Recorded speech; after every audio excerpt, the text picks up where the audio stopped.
Hey kids, what's up? How's it hanging? I thought I would go through this game. Well, I sent myself an email last night, having played a handful of games. This is actually a 5 minute blitz. And what's interesting about this, spoiler alert, I win the game. Okay. However, it felt like I missed some winning opportunities.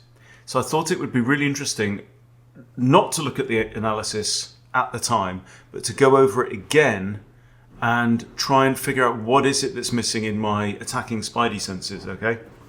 So first what we'll do is we'll go through the game and I will describe my thought process seeing the game again, because I've not been over it again.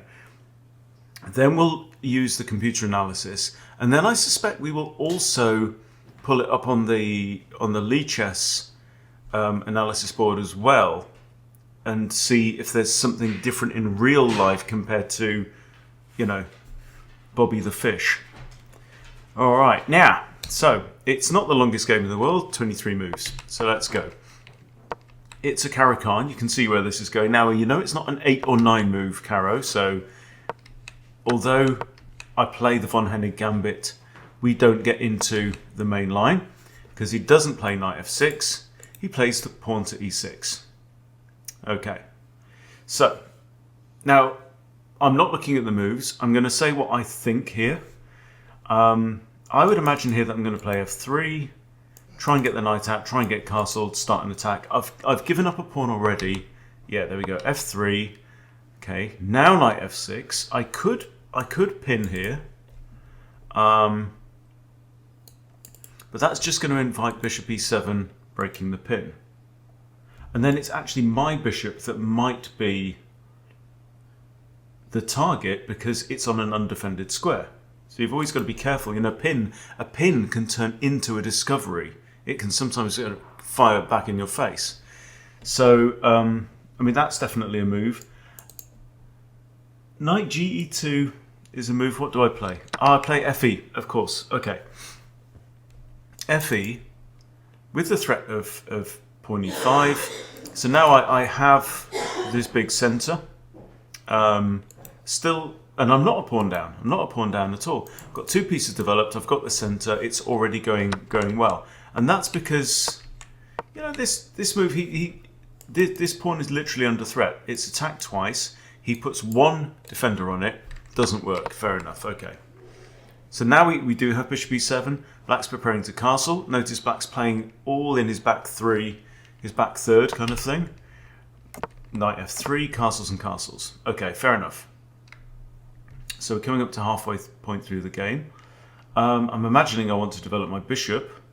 And I think maybe f4 or here, potentially even there as well. Oh, it's Black to move. Okay. Again, this is again on the timid side. Although he's only spent 20 seconds, but I've only spent 9, to be fair. Okay, and e5, right. Yes, e5 makes a lot of sense.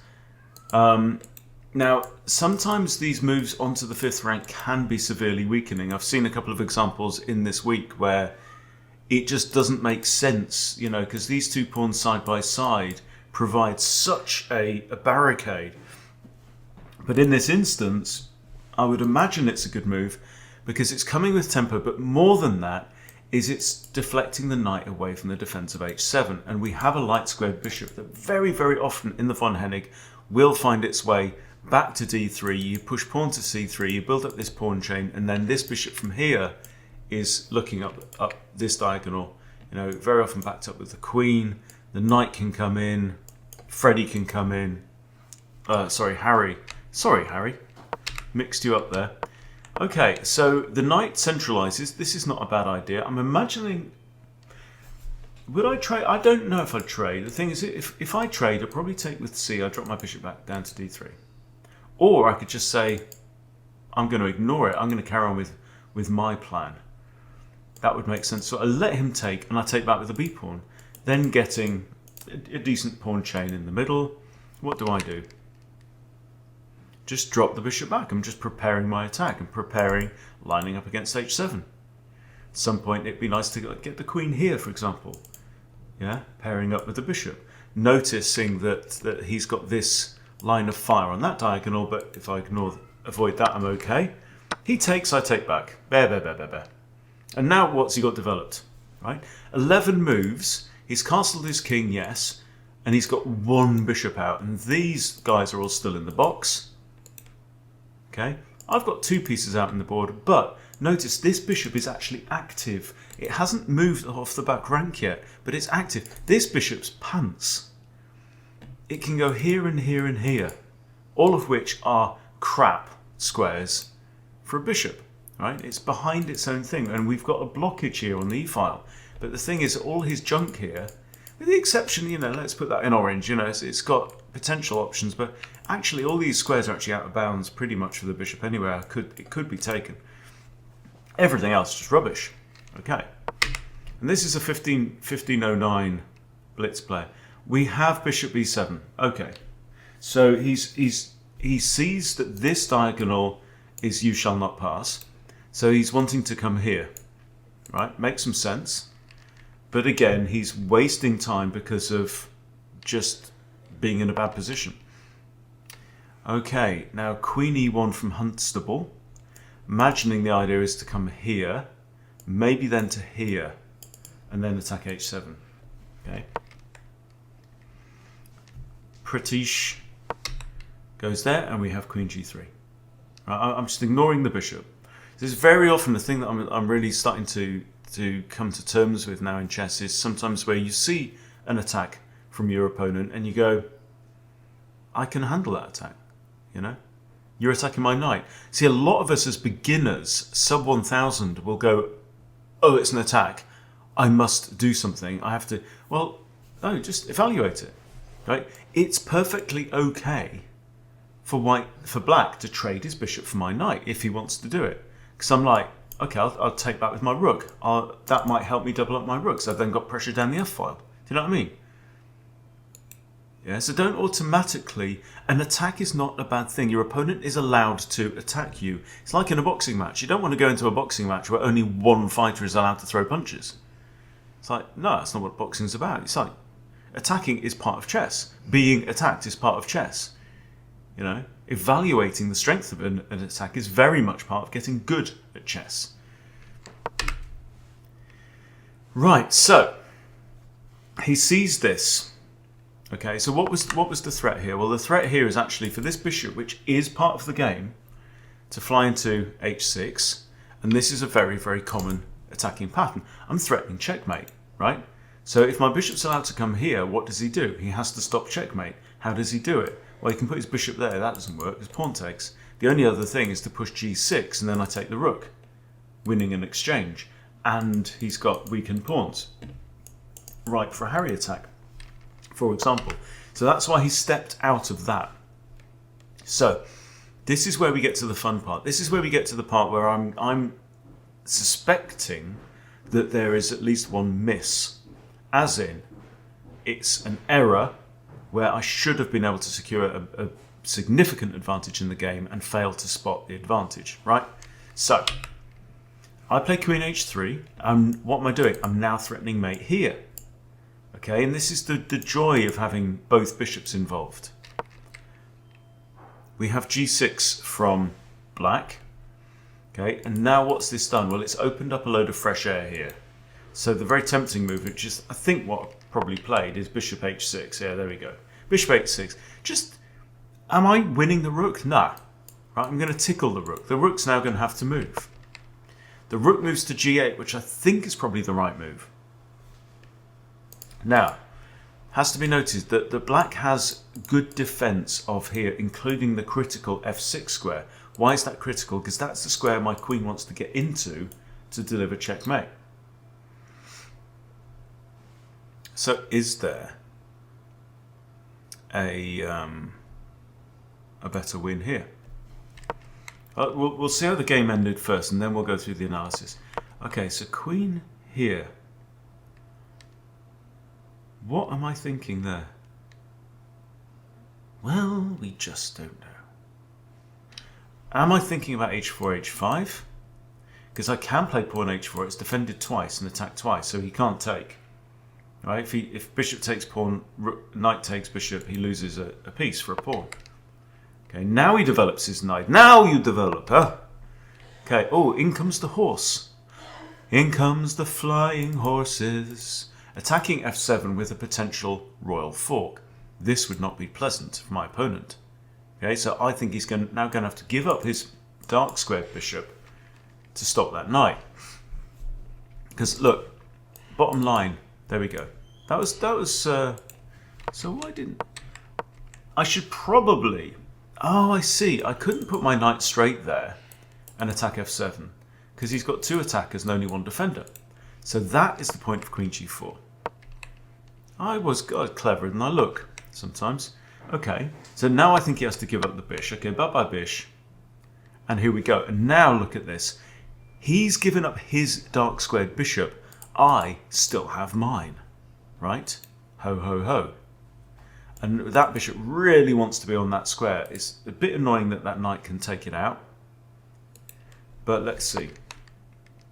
Okay, queen steps out of line of fire of the bishop. Now, Hunty's not rushing. Hunty's thinking, let's double up the rookie rooks and come after f7 another way as well.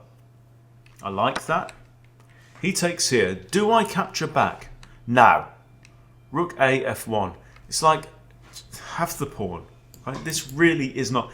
This is not where this area of the board is not going to be where the game is won and lost, my son. No, no, not at all. You take that pawn, right? You take that pawn here. I will come in here, and then it's going to be curtains. Okay. Knight takes pawn. Now this looks like a good move, doesn't it? Right? He's grabbing pawns now. All right. You've got to be careful before you go grabbing pawns, especially in a sharp position. So this is what is a sharp position? It's when things could go either way. Right? There are a lot of kind of tensions, you know, and it depends what goes ping first as to which direction it's going to fly off in. You just don't know. Right? This looks like a fine move, because it's attacking my queen. It's attacking this bishop, which admittedly is not my, you know, preferred weapon of choice. Okay? Now, there's a couple of issues here. Right? One is, yes, you're attacking my queen, but do I even have to respond? Okay? Because I've got, for example, bishop f6 check. Yeah? The only legal move is rook blocks. Then I could take that out. He has to recapture, right? And then maybe this. Or queen takes d4 immediately, which is what I played. Pinning the knight. And now look. Now look. The knight is in an absolute pin, right? It can't move because my queen would, well, he'd be in check, so he legally cannot move. But how do you defend the knight? There's only one way. There's two ways. This, right, which would fall to bishop f6 check, and the bishop forks king and knight and adds a second attacker on the knight. Doesn't it work? Right? The only other one is f6. Bishop takes f6 check. Rook has to block. I can take the knight, and the rook's still pinned. So it's curtains. Right? He goes here. I go there. Excuse me. Excuse me, going through a little detox right now. Okay, and here I just take the knight. So that's exactly what I just put. And my opponent here resigns with 2 minutes on the clock. Okay, all good. Enjoy that one? I enjoyed it. I'm sure I'll play. In fact, I'm like 100 points higher in Blitz than I am in Rapid right now, which is just unheard of. But let's see what's going on. 79 from his hunt stableness. Handy. Black here played 64. Now, I'm sure, you know, you might be 1100 and you get plenty of games better than 64. You know, you're up in the 70s. So can you beat a 1500 player? Yes, you can. 1650 from me. Didn't like my opening. Only gave it 74 accuracy. Please. Middle game 82. Not bad. Not bad at all, my son. Right, let's see what we can learn. The von Hennig, it calls this an inaccuracy, but, you know, This is the fish, and you've got to remember that the fish is looking 20 moves or so deep. That is beyond the scope of a human being. So it's pointless. Right, e6 is a mistake, because I can win the pawn back. Do I win the pawn back? No, I don't. So that's my first miss. So here it's saying I should take back with the knight.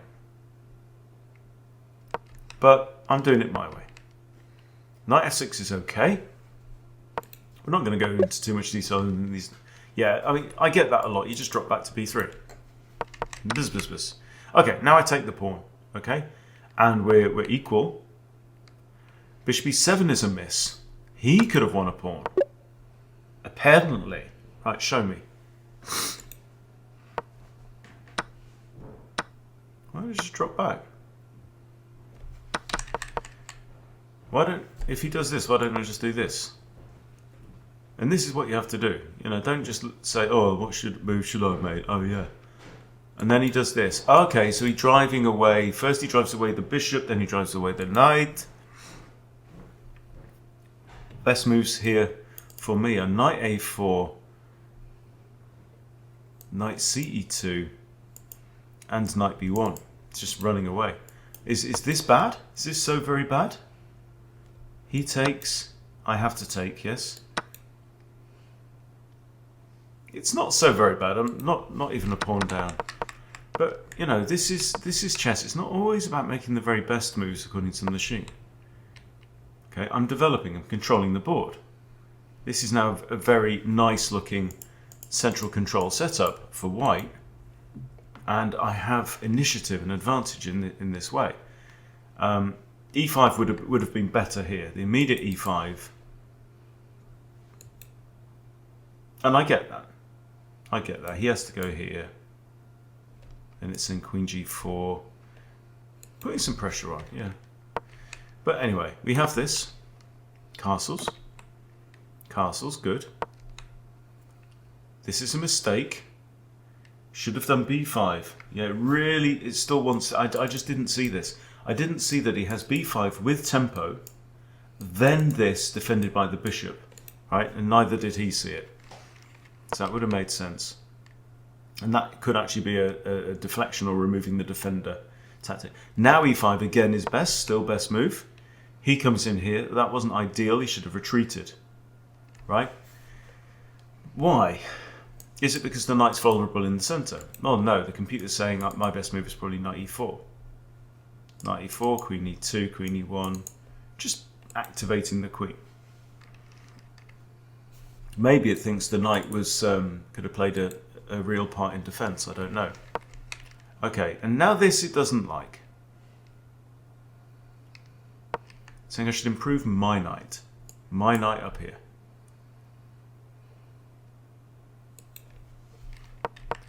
Okay. And that's 0.7 of a point. You know, that's okay. And here he swaps off his only really good developed piece. And here we're nearly +2 again now. Yes, I like this. Queen e1. See, best move. Sometimes the best moves are not the flashiest ones. Sometimes they're just little improvements. By the way, strong recommendation. I'm not always a massive fan of Gotham Chess's videos, but he put one out, I think yesterday, about the difference between Magnus Carlsen and a 2500 Grandmaster. Watch it. It's amazing. Levy, your best video, because I know he watches all my videos. Your best video ever, son. Well done. Really, really, really, really good insight. Anyway, Queen G3. Another excellent move from me. Get in. King moves. There he has to push G6, okay? Now we're getting into the area where I'm thinking, was there a killer attack here that I missed? And this is what I want to know. No. Queen H3 is best. Wicked. G6 is best. Excellent. But this is the mistake.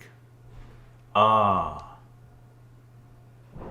Of course.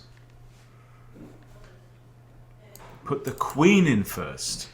And then we're going to follow in with the knight, I guess. Now, we might put the bishop here to trade this guy off, because we did trade this guy off, yes? But if this, I'm threatening mate. So it's queen h6. queen first. Now, if I ever get my bishop in here, that's the end of the game, because we mate on g7. Right, so this bishop's absolutely crucial, and it's just a case of how do we resolve this problem, and I suspect it's this. Pin the bishop on the queen, force something to happen. I don't think f6 is playable there, right? If he takes, bang, how do you stop mate? This was the thing. So from here, yeah, queen h6 is plus 2.55. Anything else, next best move is bishop h6, but it's 1.84. It's nearly a pawn worse. Queen in first. Let's see how it goes. Okay, f5 best move.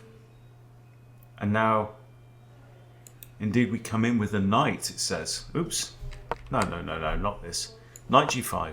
He has to take. We take that with the bishop, it's plus 3. Okay, I'm threatening this. Now, again, mate in 2, he's going to have to give up his rook next, yes? Queen goes to e8.